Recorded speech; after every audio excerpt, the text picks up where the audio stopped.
একজন মুসলমান যদি তার বিবিকে বদমাইশি করে অন্যায়ভাবে তালাক দেয় তাহলে তার কি করা উচিত? এই বিষয়ে ভারতের একজন মুসলমান আরশাদ মাদানি কি বলছে শুনুন।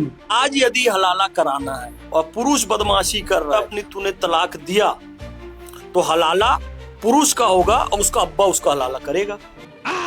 यही बात तो हम तुम्हारे मुंह से सुनना चाहते थे। उसका भाई उसका हलाला करेगा। अब साले पुरुष का हलाला करवाओ पुरुष से। बेटा तू चूंकि गलती तेरी है तो हलाला तेरा होगा, और बल्कि 8-10 पहलवानों से तेरा हलाला कराएंगे।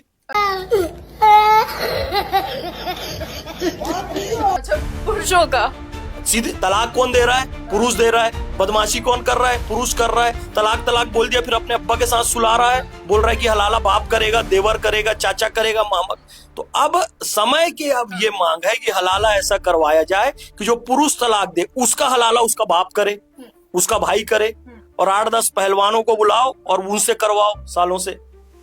এনার এই বক্তব্যকে 90% মুসলমান মা বোনেরা সমর্থন করেছে। ভারতের এই মুসলিম আরশাদ মাদানি সরকারকে জানিয়েছেন আগামী দিনে এই আইন পাশ করানোর জন্য। এবার আপনি বলুন এই আইন পাশ করালে কেমন হবে?